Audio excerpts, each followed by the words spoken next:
good afternoon, or good morning, House District 60, depending on when you're watching or listening to our newsletter. Finishing up week 9. Uh, Good week, a hectic week, a lot of jostling, I think, for making sure that your bills are going to get work sessions because they have to all be filed for a work session by tonight at 5. It's Friday. So if you have a bill out there and don't get a tentative work session scheduled, your bill's dead. Uh, Briefly go over some of the bills that I am a co-sponsor on or chief sponsor on that we had public hearings on in Ag and Everything Else Committee this week. We had House Bill 2730, House Bill 2730. The Representative Court Boyce, which we call number 1, he's from the House District number 1, and his office is just right over there, is a farmer and rancher incentive program to help with kids going to school that are going to specialize in farming and ranching economics, animal husbandry, to try to, one, get more people involved in farming and ranching. Great bill. Glad I could support House Bill 2730 with the Representative Boyce. Expect a work session to be coming on. I know it's going to be scheduled, and send it down to Ways and Means and figure out the budgetary implications and getting it across the board. We had, on Wednesday, we had 2 place-based planning bills in Ag and Everything Else. We had House Bill 3116 and House Bill 3114. House Bill 3116 is the 4 pilot projects of place-based planning across the state of Oregon. Harney Basin is 1, Lower John Day is 1, Union is 1, and 1 on Mid-Coast. Continuing to allocate some funding to them in order to do the implementation of the plans and projects that they worked many years on. Place-based planning is, figuring out how water management can happen in an individual basin with the community involved. The state, as the Water Resource Department says, they support place-based planning, but they've had a very hard time figuring out how to implement the plans that communities get approved by the commission. So we're going to continue to try to push the department in order to support those that are just not plans that sit on the shelf. The other one I talked about was Chihuacan. So Chihuacan, that community down there, I want to give a shout out to Tess Baker, Colleen, and Matt Withers for bringing their daughters, and Tess bringing her son up to the Capitol, testifying in support of that bill, going to Water Day, which was just yesterday in the Capitol, and really advocating for Lake County. Chihuacan has put themselves out there. They decided to take a collaborative approach on Lake Abert and the water management in that basin, working through some shared understanding, working through implementation, but we're asking the state once again to help them out to continue that collaborative process. So great outreach for that community, and glad I was able to see them and continue to help them through this process as being a state legislature.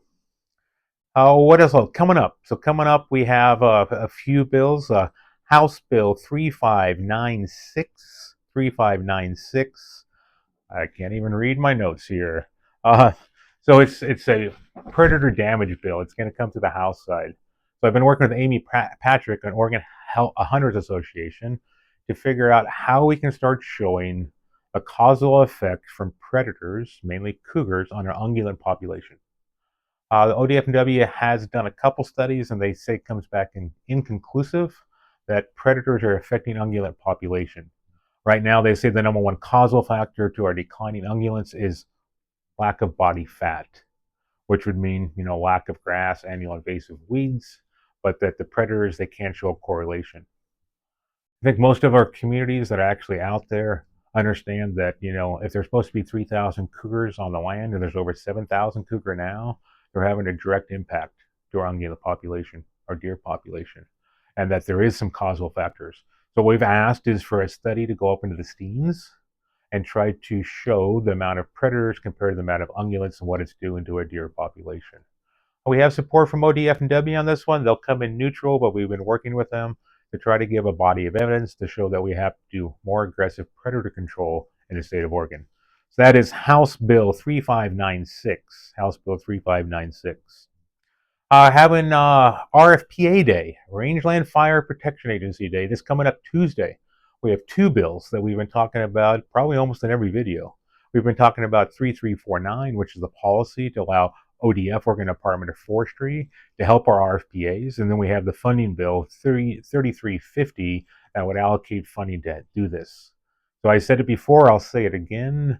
RFPA members, men and women, are our first line of defense on fires, especially in the range where they're not ODF protected. They do a great job. We burned up 1.9 million acres, which is a shame in the state. A lot of that is because of lack of management. But without our RFPAs, things would be much worse. The state needs to help them out more. We don't want to become firefighters full time, because if they did that, if they want to do that, they would. But we need to give them the assistance they need. Small things like fuel, tires, communications, so that they can effectively do their job until the rest of the firefighters show up. So Tuesday, looking forward to, I think we have 7 or more RFPA members coming down. Gonna have some equipment out here. Got a good public hearing scheduled. Look forward to that. And then on Wednesday, we're going to do a Harney Basin specific bill in ag and everything else that is going to try to work through some of the groundwater situations we have. This conversation has been going on since May 26, 2015, almost a decade. The department is finishing up their rulemaking, which is going to cause some rather extensive reductions of groundwater pumpage in the basin. We're looking at a combination between regulatory and voluntary approaches. I'm going to put out a bill out there to see if we can get that done. I have, I think, 6 or 7 Harney Basin members coming into the Capitol to testify on Wednesday. So Wednesday will be Harney Basin Day, at least on the groundwater allocation. I have an air curtain bill, so a Title V bill. House Bill 2332, House Bill 2332 is going to be up on the floor. So right now, if you want to put an air curtain up in a forest area, you have to get a Title V DEQ permit. So basically what we're doing is we're trying to burn some residue of the forest, some biomass in the forest, and make biochar. Fairly simple process. Could help with pre-commercial thinning and commercial thinning on the forest. But right now, just to get the permit to do it is a Title V, which is arduous, expensive. Federal regulation doesn't require it, but our DEQ does. So we are going to pass a bill on the House floor next week that will eliminate the need for that Title V permit.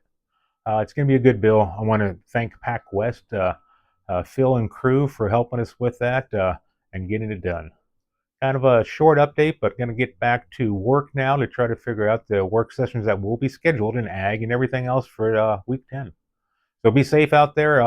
Hope some of the flooding is and some of the waters have receded, and hope that we can get in the field and cows turned out here shortly. Thank you.